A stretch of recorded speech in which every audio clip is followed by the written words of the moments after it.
দর্শক বন্ধুরা, আজকে অবস্থান করছি দেশের সবচেয়ে বড় curve railway station Ishwardi bypass railway স্টেশনে। আর উত্তরবঙ্গের মধ্যে সব থেকে বেশি চলাচল করে এই স্টেশনের উপর দিয়ে ট্রেন। আপনারা এটি জানেন। এই ঈশ্বরদী বাইপাস রেলওয়ে স্টেশন সম্পর্কে খুঁটিনাটি তথ্যগুলো আজকে আমি তুলে ধরবো আমার এই ড্রোনের মাধ্যমে। সঙ্গে থাকুন আমাদের। Ishwardi bypass railway station Bheramara Ishwardi লালপুরবাসীর ভরসার প্রতীক, আশার আলো। ঈশ্বরদী জংশন স্টেশনে আন্তনগর ট্রেন কম থাকায় ৩ উপজেলার মানুষের একমাত্র ভরসা Ishwardi bypass railway station.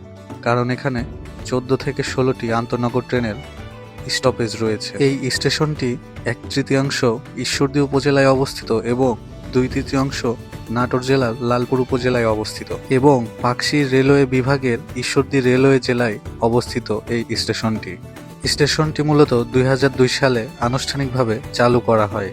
Railway Pakshi বিভাগীয় কার্যালয়ের তথ্য অনুযায়ী রাজধানী ঢাকার সঙ্গে উত্তরবঙ্গের ট্রেন চলাচল আরও দ্রুত ও সহজ করার লক্ষ্যে এই স্টেশনটি নির্মাণ করা হয়েছিল।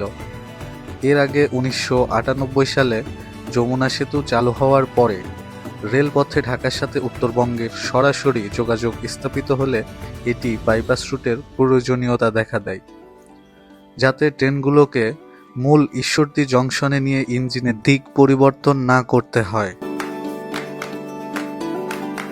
এখন দেখছেন এমন একটি সুন্দর গ্রাম যার চারপাশ জুড়ে শুধু রেলপথ।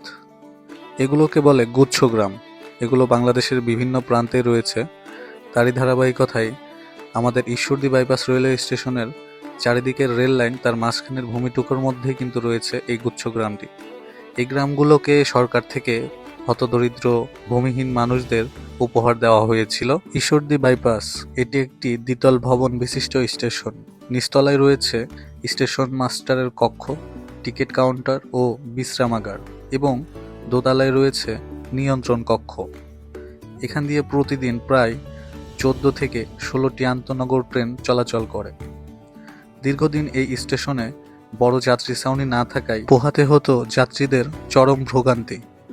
সম্প্রতি সময়ে 2025 সালের দিকে নির্মাণ করা হয়েছে বড় লম্বা একটি যাত্রী ছাউনি শেড। এই ছিল আজকের ভিডিও ঈশ্বরদী বাইপাস সম্পর্কে খুঁটিনাটি তথ্যগুলো।